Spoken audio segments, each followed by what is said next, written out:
Burkina Faso. 500 terroristes neutralisés à Djibo et 16 Français arrêtés. Et si la guerre contre le terrorisme en Afrique n'était pas seulement une affaire d'insécurité, mais aussi une bataille contre la manipulation étrangère? Et si derrière chaque attaque au Sahel se cachait une complicité plus vaste, plus inquiétante, ce qui s'est passé à Djibo, dans le nord du Burkina Faso, dépasse le simple cadre militaire. Plus de 500 terroristes neutralisés, 106 arrestations. Et parmi les personnes arrêtées, 16 Français, 4 Algériens et 9 ressortissants de la CEDEAO. Et ce n'est pas tout. 800 millions de francs CFA saisis sur les lieux. Ce n'est pas qu'une victoire, c'est une déclaration. Bienvenue à tous sur notre chaîne, La Voix de la Vérité Africaine.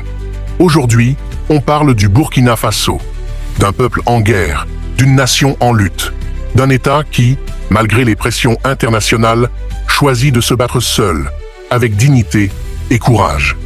Ce que le capitaine Ibrahim Traoré et ses forces viennent de réaliser à Djibo n'est pas anodin.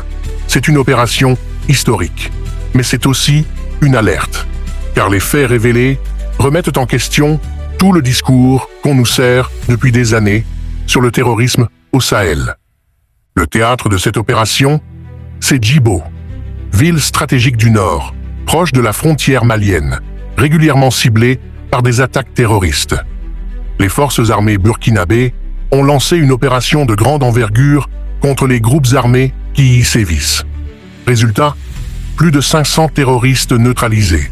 C'est un chiffre énorme, jamais atteint jusqu'ici dans une seule offensive. Mais le plus explosif, ce sont les 106 arrestations. Car parmi les personnes capturées figurent des étrangers. Oui, des étrangers. 16 Français, 4 Algériens et 9 ressortissants d'États membres de la CEDEAO. Cela change tout. Cela confirme ce que de nombreux Africains soupçonnaient. Le terrorisme au Sahel n'est pas qu'une affaire de fanatiques armés de Kalachnikov. C'est un système qui bénéficie de complicité internationale. Et pour enfoncer le clou, l'armée a mis la main sur 800 millions de francs CFA en liquide, retrouvés sur les lieux. Qui finance ces groupes? D'où vient cet argent? À quoi servait-il? Pourquoi ces étrangers étaient-ils là? Pour observer? Pour collaborer? Pour superviser? Les réponses viendront peut-être un jour. Mais aujourd'hui, les faits sont là, et ils sont accablants. Cette opération change la donne. Elle montre que le Burkina Faso est capable de mener seul des actions militaires d'envergure, sans recourir à des puissances extérieures. Et surtout, elle dévoile une vérité que beaucoup refusaient de voir. Le terrorisme en Afrique est une affaire géopolitique. Car soyons clairs, que faisaient 16 ressortissants français dans une zone occupée par des groupes armés sans autorisation légale? Ce n'est pas une coïncidence, ce n'est pas une erreur de GPS, ce n'est pas un groupe de touristes. Et s'ils étaient là en mission officielle, pourquoi ne pas l'avoir annoncé? Pourquoi ne pas avoir coopéré avec les autorités burkinabées? Ces arrestations mettent en lumière une réalité brutale. Certains pays occidentaux jouent un double jeu. D'un côté, ils se présentent comme des partenaires dans la lutte contre le terrorisme. De l'autre, ils ferment les yeux ou participent à des opérations troubles sur le terrain africain. Et quand les peuples se lèvent, ils les accusent de populisme, de militarisme ou de nationalisme. Mais ce que le Burkina Faso fait aujourd'hui, ce n'est pas du populisme, c'est de la souveraineté. Et c'est pour cela que l'opération de Djibo est bien plus qu'une victoire militaire. C'est une déclaration d'indépendance. Depuis l'annonce de cette opération spectaculaire, un silence inquiétant s'est installé. Aucune réaction officielle du gouvernement français. Aucun communiqué clair de la part de l'Algérie. Et la CEDEAO, encore une fois, se mure dans un mutisme assourdissant. Pourtant, 9 de ses ressortissants ont été arrêtés dans une zone de guerre, dans des circonstances suspectes. Où sont les protestations? Où sont les explications? Où est l'indignation diplomatique? Ce silence, il faut le dire, est stratégique. Car cette opération de Djibo met à nu des complicités que certains préféreraient enterrer. Des liens opaques entre réseaux terroristes, trafic transfrontalier et intérêts géopolitiques. Le fait que des étrangers soient arrêtés parmi les terroristes soulève une question brûlante. Qui protège qui? Et pourquoi? Depuis des années, la France se présente comme l'allié du Sahel dans la lutte contre le djihadisme. Barkhane, Serval, Sabre, autant d'opérations militaires censées sécuriser la région. Et pourtant, les groupes terroristes n'ont cessé de se renforcer. Les attaques se sont multipliées. Les populations ont été déplacées. Les États sont tombés un à un. Le Mali, le Burkina Faso, le Niger. Tous ont été frappés au cœur. Mais ce que l'opération de Djibo révèle, c'est que l'ennemi ne vient peut-être pas toujours de l'extérieur. Il est déjà sur place. Et parfois, il porte un passeport européen ou un uniforme d'allié. C'est cela qui dérange. C'est cela qui explique le silence. Parce que l'armée burkinabé ne s'est pas contentée de repousser des assaillants. Elle a capturé des preuves vivantes d'un mensonge d'État. Quant à la CEDEAO, que dire? Cette organisation, censée incarner l'unité régionale, s'est depuis longtemps transformée en instrument de contrôle des peuples au service de quelques capitales. Lorsqu'il s'agissait de sanctionner le Mali, le Burkina Faso ou le Niger pour des changements de régime, la CEDEAO était prompte à réagir. Mais lorsqu'on arrête 9 de ses ressortissants dans une zone terroriste, silence radio. C'est une illustration flagrante de l'incohérence morale de cette organisation. Une organisation qui se tait face au sang versé, mais s'agite dès qu'un peuple tente de se libérer. Une CEDEAO qui, au lieu de défendre les intérêts africains, protège les intérêts étrangers. Alors aujourd'hui, la jeunesse burkinabé demande « Où êtes-vous? Pourquoi vous taisez-vous? Êtes-vous vraiment avec nous ou contre nous ?» Depuis son arrivée au pouvoir, le capitaine Ibrahim Traoré ne cesse de répéter « Nous allons libérer notre territoire, seul s'il le faut ». Et cette opération à Djibo vient illustrer cette promesse. Non seulement l'armée burkinabé a repoussé une offensive massive, mais elle a mis à jour une infiltration étrangère, identifié des circuits financiers et saisi une somme colossale. 800 millions de francs CFA. Ce n'est pas de l'argent caché dans un village. C'est de l'argent structuré, transporté, destiné à des opérations concrètes. Et cela montre que la guerre menée par le Burkina Faso est une guerre de vérité. Dans ses discours récents, Ibrahim Traoré a parlé de la patrie ou la mort. Certains ont cru à une posture. Aujourd'hui, ce n'est plus un slogan. C'est un engagement stratégique.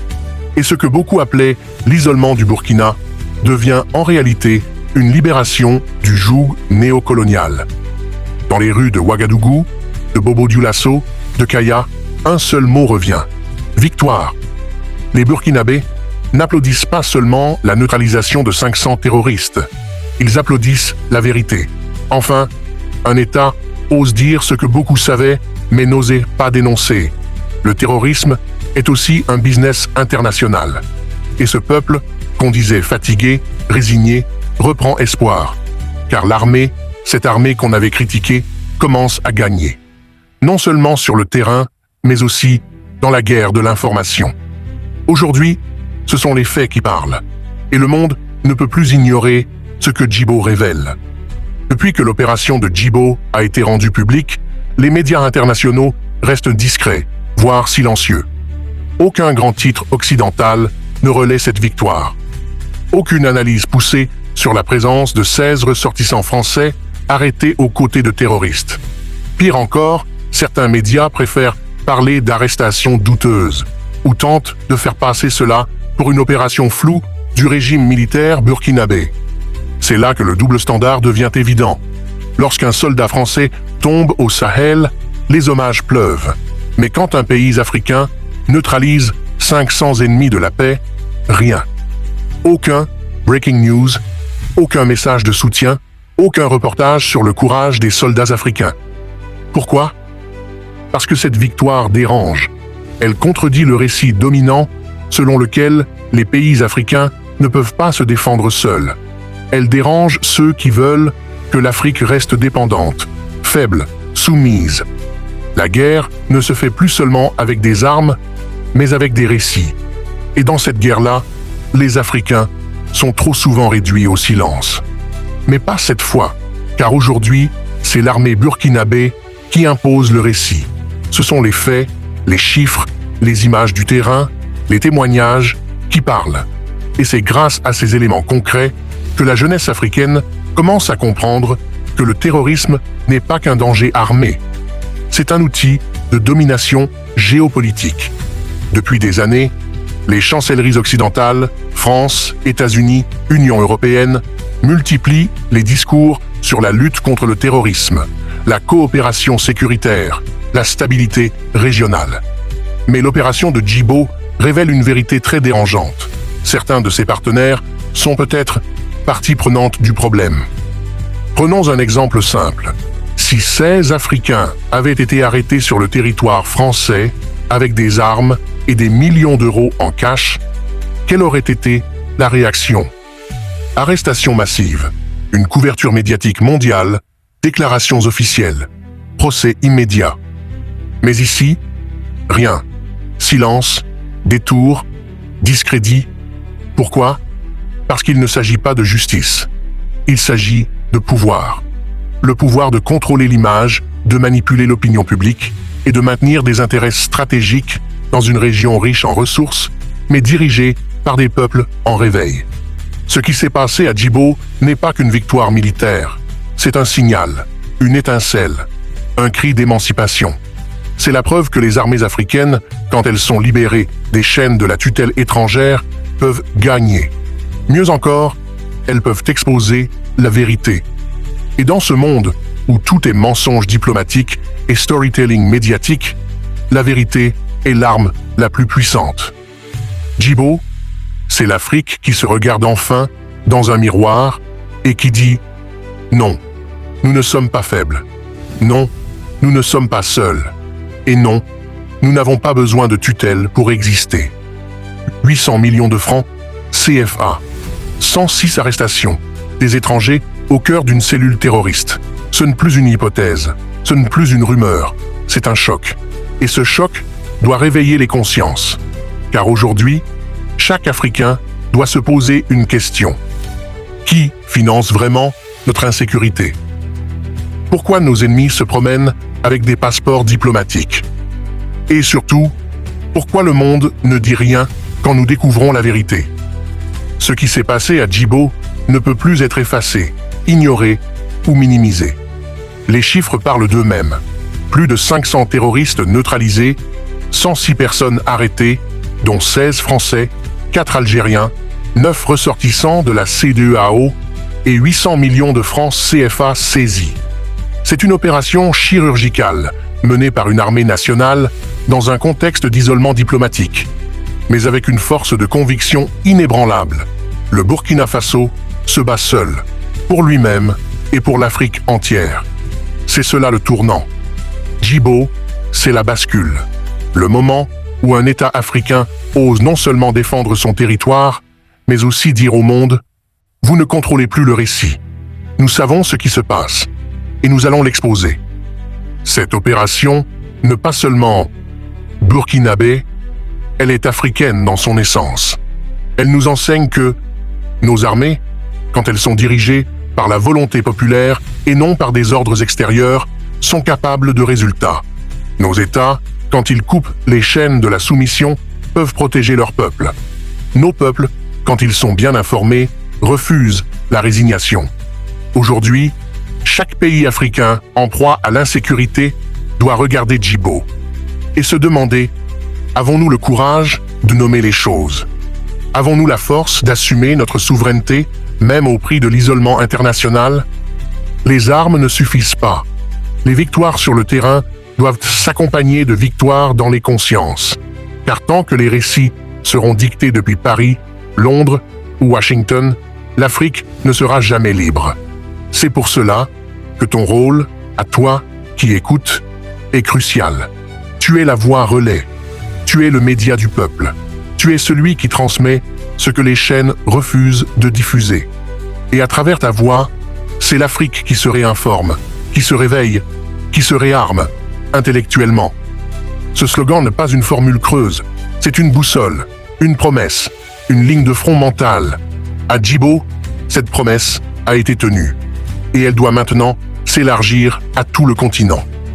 Car la vraie guerre, aujourd'hui, c'est celle de la souveraineté contre le système, du vrai contre le faux, de l'Afrique des peuples contre l'Afrique des pantins.